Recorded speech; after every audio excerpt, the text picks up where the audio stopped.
collection of stories of these phenomenal women. How do they navigate their paths? What do they do to tackle the obstacles? And how do they achieve these remarkable feats? Plus a little bit of their personal stories. And that's exactly what Women in Blacktown holds for you. And I would like to say something. I'm really delighted that the theme that is consistent in this book is diversity. Diversity in terms of people's cultural backgrounds, personal narratives, diversity in terms of the fields that these people, these women excel in. From artists to writers to entrepreneurs to CEOs to women leaders in public sector like Honourable Michelle Rowland MP and Councillor Julie Griffiths AM. We have women in all sorts of arenas in the book. Women who had choices and did not have choices. Women who were supported throughout their life and women who had to figure out things on their own. Women who were recognized much earlier in their life, and also women who actually could only figure out the path much later in their life. However, there is one thing common for all of these women. They marched forward no matter what forces, whatever forces pulled them backward.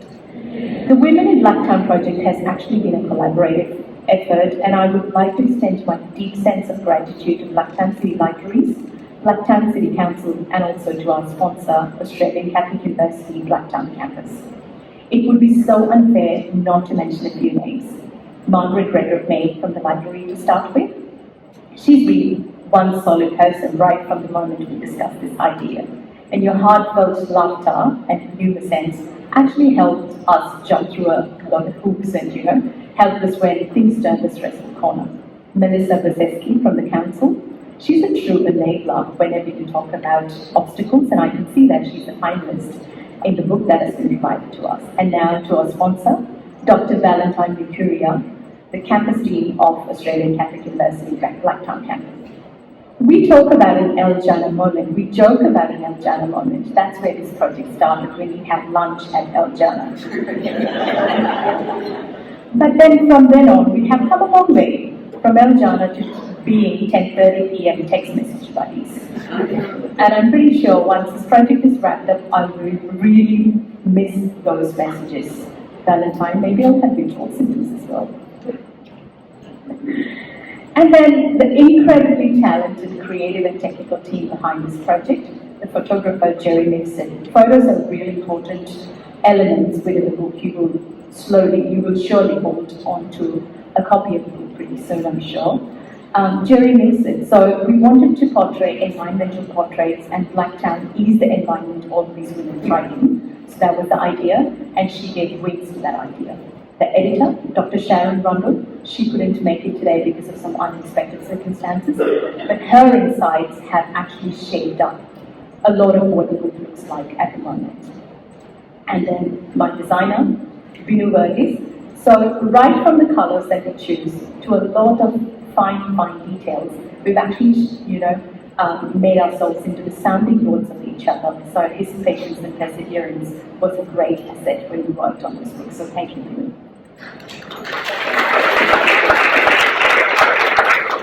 And I need to say this many thanks to my little family for putting up with me and all sorts of muddy puddles that I would jump into. Our vision for this project is that in this time of uncertainties, this builds connection, understanding, and inclusivity. And as you could probably hear so far, it took a village to produce this book. And I'm pretty sure that this village that we have here in this room of like-minded individuals will help to grow and nurture this strong community, this strong network of women we are building today, with their hearts in the right places. Thank you all once again. I'm sure these stories will move you, will touch you, but I'm really hoping that this will inspire you as well to find inspiration from the journeys of these extraordinary women. And let's keep adding to our community's ongoing narratives. Thank you. Good morning and welcome to this auspicious occasion. I'd like to acknowledge the traditional owners of the land upon whose land we stand today. And I would like to recognize elders past, present, and emerging. And thank you very much, Colleen, for the welcome to country, acknowledgement to country. and for introducing us to your daughter, who, with the theme of accelerating action, is the next generation. So you better put your pedal on the foot, because this is going to be one fast ride, and we thank you for the posterity of leadership. When I got my brief about making this speech, I was very excited because it said I had 3 hours to do that, so I hope you're ready for this. But then I got one of those 10 p.m. text messages reminding me that it's only 3 minutes. So you'll all be very grateful to the organizing team for giving you back 2 hours and 57 seconds here. On behalf of the Australian Catholic University, I'd like to say a big thank you for having been invited as the sponsor of choice for this project. As many of you will know, we are now here in Blacktown with Blacktown and here to stay. In our mission, we believe in building thriving communities. We believe in our mission, which is about truth, acting in truth and love, recognizing the dignity of the human person and working towards a common good.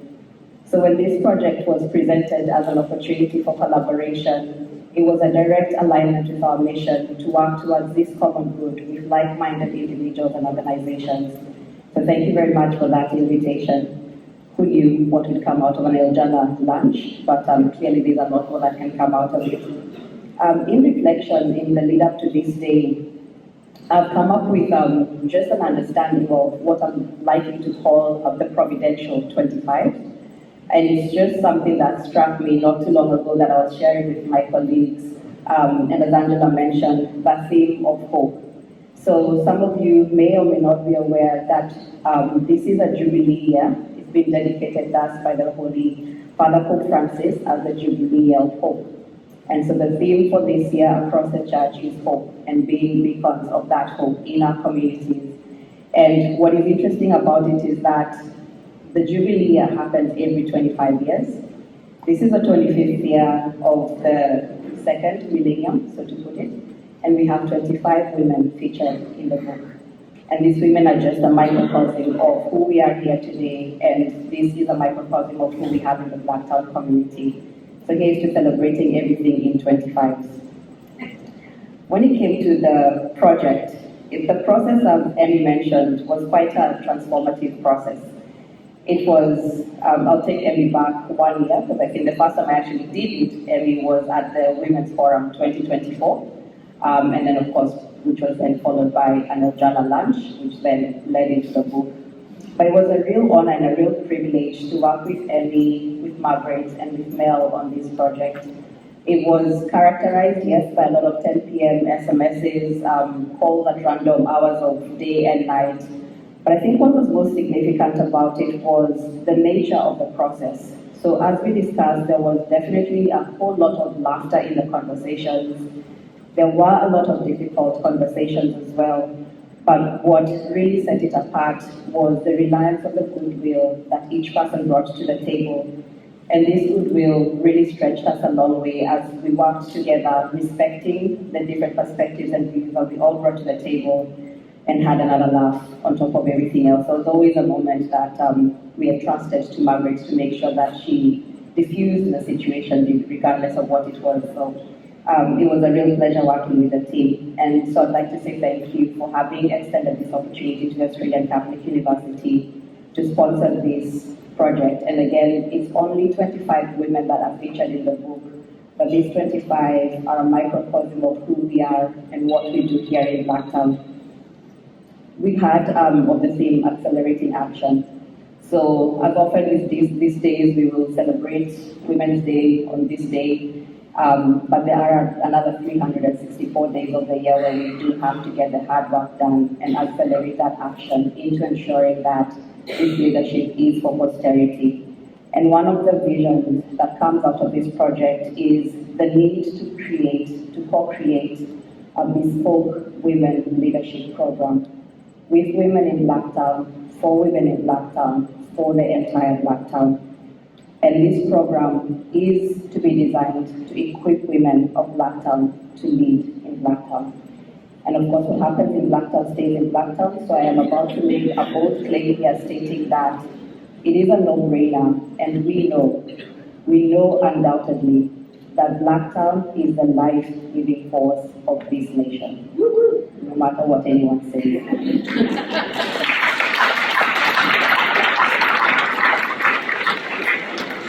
And we know that because we have a demographic that has the power and the potential to move not only Blacktown, not only the region, but the nation when it zooms in on the lens of Blacktown.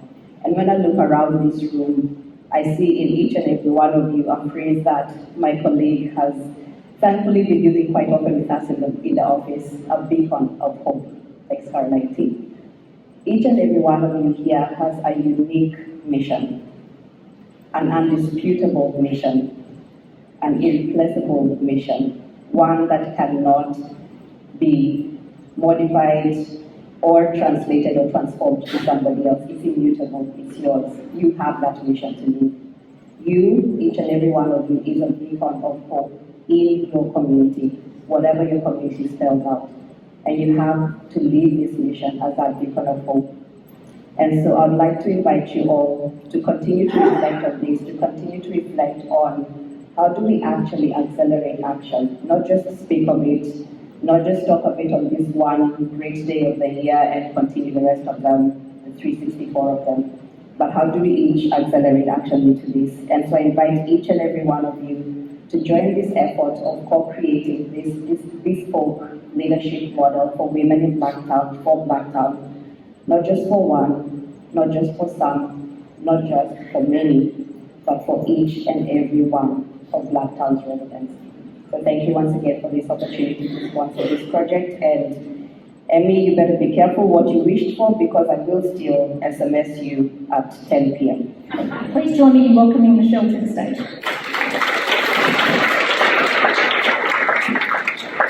Good morning, everyone, and thank you, Emmy, for this talk. I am flattered, delighted, and humbled to have made the final cut. The pages highlight a handful of remarkable and inspirational local women: community leaders, artists, entrepreneurs, teachers, and public servants. Emmy, you did have a difficult job. You picked 25 women, but you should have had 25 volumes, because there are so many outstanding women who live and work in Blacktown, many of whom I know and have worked with alongside over many years. Let me take a moment to thank the women of Blacktown City Council, a large proportion of the local public sector workforce. We should never underestimate the difference it makes to have women at the decision-making table. And I'm proud to have worked with exceptional women at Council. And now to be part of Australia's first majority women government, with a record number of women in Cabinet, including myself, I take my learnings from you and highlight to the highest levels of decision-making in Australia. It is a great responsibility as well as my greatest privilege to do so. We need to be encouraging more women into public service in all its forms, including facilitating their career progression within and outside the council. Public service is not the beat up on career choice that many people talk down in the political debate. It is enriching and rewarding. It is a career choice that should be celebrated, particularly for the way in which it empowers and nurtures other women. So I'm honoured today to be able to do just that. So thank you, Council, for hosting this breakfast. Here's to many more to come. To Emmy for including me in your book. I can't wait to show my two daughters, and happy International Women's Day, everyone.